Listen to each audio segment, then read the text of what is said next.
carefully opened the door of the school's roof and looked around. He wondered why she went to the roof of all places. He spotted her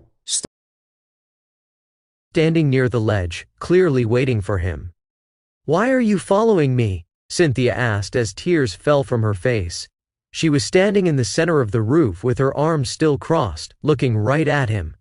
She let out a soft growl, causing the silver hair on him to stand on end in a fight or flight reaction to her.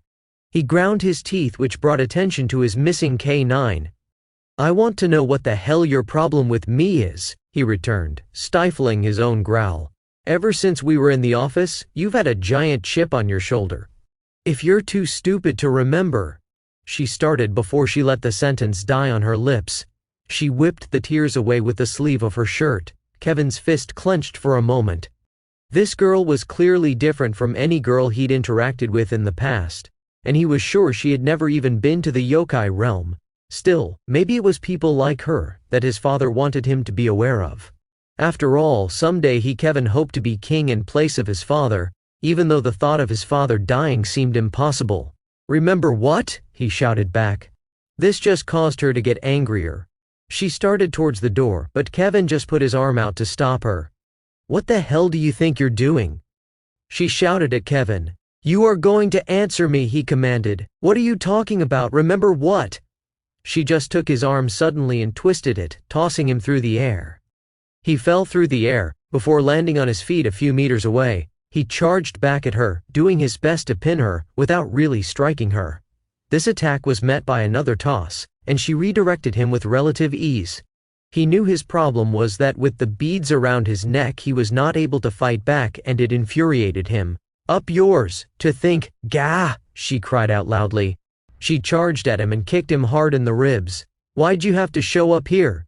Before Kevin could make any sense of this, she got on the offensive and forced Kevin to start dodging. He struggled with each blow, realizing that with his energy sealed, everything about him was too slow and too weak to do much more than just hold her off.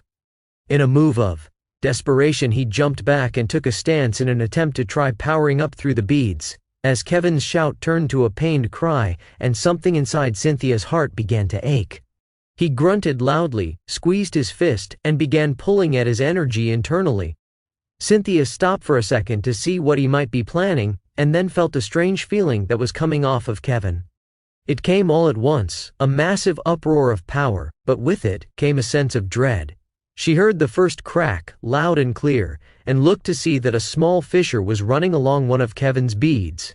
He was trying as hard as he could to reverse his mistake. He had no idea that pulling his power would cause such a chain reaction. Power seemed to be flowing out freely now, and he had no idea how to control it. Without focus, almost all of his power was flooding out.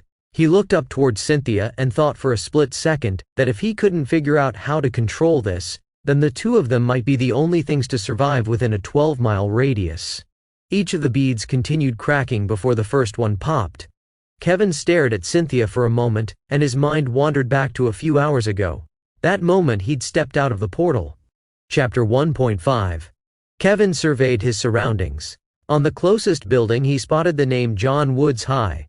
This building was the one he was looking for, a school for humans. In his father's infinite wisdom, Kevin was going to learn how to focus, and was ordered to attend this human school. He really didn't know how to feel about it all, but he figured till he had a better idea of what to do with his time, he'd play along like a good son. As Kevin looked around and saw what the students were wearing, he suddenly wondered if maybe his clothes were a tad out of date. As he glanced down at himself, he saw the red robe set that he'd acquired from his mother just before her passing. With this on, he stood out like a sore thumb. He pulled out his directions. At the top of the list was to make his way to the main office and sign in. Nearby, a girl dressed in a polka dot top and black skirt was standing near the gate at the entrance of the school. Her black hair was pulled back into a ponytail and showed off her kindly face. Yet as she yelled out to the students, let them know they were in danger of being late and locked out, it was clear that she was in charge. All the students that passed her greeted her with warm smiles. She took notice of Kevin and began making her way over to him. As she smiled at him, he did his best to smile back. For a moment, it almost seemed as though she recognized him. "Hey," she called out to him. Wearing a huge smile on her face, she giggled as she saw him looking bewildered and she waved for him to come over to her. "Are you going to our school?" "Yeah," he responded. "First time. Do you need any help finding your way around the school?" As she asked, the sense that she recognized him wouldn't go away. Kevin sniffed the air just before he answered her. As he took in her scent, he went from being defensive to slightly more open, despite noticing that she was part yokai. "I'm supposed to see someone in the main office," feeling a tad awkward as he stated this. "Could you show me how to get there?" "Of course," she said with a smile. She seemed slightly confused for just a second, though Kevin missed this. "Follow me." Before they started towards the school, she stopped a student and asked him to lock the gate. As the two walked into the building, Cynthia turned to Kevin for a moment. "You're a yokai, right?" she asked. "Yeah, and I noticed," he started casually. "You're a half-breed, right?" She nodded as he said this. "Wow, you're good. Most can't tell that I'm anything but human when I'm in this form," she replied, as she lifted a small set of beads from under her shirt collar. "These work wonders for keeping that hidden." In response, Kevin revealed his own set of beads. Though they were much larger and bulkier, inside each bead there appeared to be an entire spiral arm galaxy that even rotated as though it was real. Cynthia wondered for a second what sorts of powers were capable of making such an illusion. "I hate them, but my father made me wear these. He said it was for everyone's safety." "Everyone's safety?" Cynthia asked. "Yeah. The way he explained it was that till I learned to focus, the power that my body creates would arc off of me uncontrollably without them." "Wow, you must be very powerful." "I guess," he shrugged, "though I always seem to lose. My father says it's because I lack focus." "But what is there to focus on?" For a moment she looked deep into his eyes as she tried to size him up. "Your father, huh?" As she continued to look at him, Kevin couldn't help but notice how green her eyes were. "Well, who is your father?" Before he could answer, they arrived at the main office and she realized her question would have to wait. Cynthia opened the door and led him inside to the principal's door. She knocked and waited to enter until she heard him call out. As they entered, Kevin was hit with the similarities between Cynthia and the principal. The only difference was that his eyes were blue instead of green. Kevin walked up to the principal and bowed. "Hello, my name is Kevin Long and my father has requested that I attend your school. He said that he had met with you, that you'd instruct me on what I need to do." As Kevin stood back up, he looked the two over and wondered if there might be a familial connection between them. "Ah, Kevin, you're the Dog King's son, right?" the principal asked. This question caused Cynthia to gasp quietly as she turned to look at Kevin. Her body language shifted from friendly to slightly hostile. "Allow me to introduce myself. I'm Principal David, though I do prefer the students just call me David." "You're the son of the king?" she asked. Kevin simply nodded in response. It seemed as though this casual acknowledgement only made her angry. "I see. Then you are—" she grunted, as she tried to figure out something to say out, then threw her hands up and walked towards the door. She looked back one more time before leaving the room. "I'm so sorry about her behavior, Prince," he started. "I'll be sure to have a talk with her about it. I can't imagine what might have made her behave that way. Now, I'll give you all the information you'll need." After David gave Kevin the information he needed, Kevin left his office. He left with a change of clothes and some basic instructions, such as where to find the locker, the combination to it, and classes he was scheduled to attend, and along with some other random bits of important information.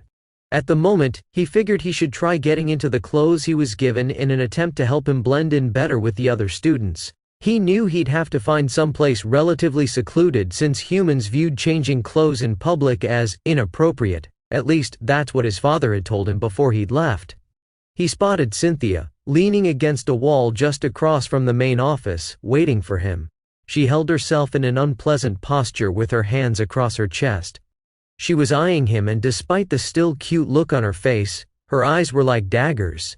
She motioned for Kevin to follow her. Her hips swayed along with her hair as they walked, and she kept her gaze straight ahead the whole time, suddenly acting extra cold towards him. "Come on," she hissed at him as she led the way to the nearby boys' room and pointed. "Get changed in there. And with that, I'm done with you." Kevin's ears twitched as he walked into the bathroom. He wasn't sure why, but she seemed upset, even angry at him. Without knowing why, he decided first things first and changed his clothes so that he could get on with the rest of his day. He quickly got out of the ancient-looking robes and put on the more modern-looking red Chinese silk top and black GI pants. He was left with a strange-looking white loincloth-looking thing. He decided since everything else fit fine, he wouldn't need the white cloth and proceeded to toss it into the trash can, then made his way out of the restroom. As he left the restroom, he realized Cynthia was gone. He balled his fist and grunted out of frustration, "Dang it! Now, where am I supposed to go? Sure wish she would have at least waited till I finished changing," he groaned. This drew the attention of a nearby student who came up to Kevin. "Hey man," the student started. "You new here?" "Yeah, name's Kevin. My name is Jay Garrick. I couldn't help but hear you. Did you need help finding your first class?" Kevin nodded, as he pulled out his paperwork and showed it to Jay. Jay took a moment before he stated, "Your first class is next to mine. Follow me. Thanks for your help." "No problem. We're all new at some time. No kidding. That girl Cynthia was supposed to show me around, but she vanished while I was getting changed." "Changed?" "Yeah." Kevin started but got cut off suddenly. "Wait, Cynthia? She left you?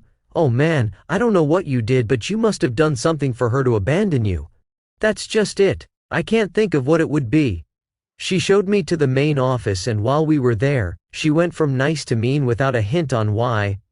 That's so not like here, but maybe she's just having an off day. We all have them, I guess. This is going to be my stop," Jay stated as they reached a classroom. "You keep going down that way and it's the next door. Thanks," Kevin thanked Jay as the two men parted. Just as Jay had informed him, the next room down was in fact the room he was looking for. As Kevin entered the classroom, his nose was hit by the smell of so many people in such a small space, and he was grateful that his father had helped him to prepare for this ahead of time.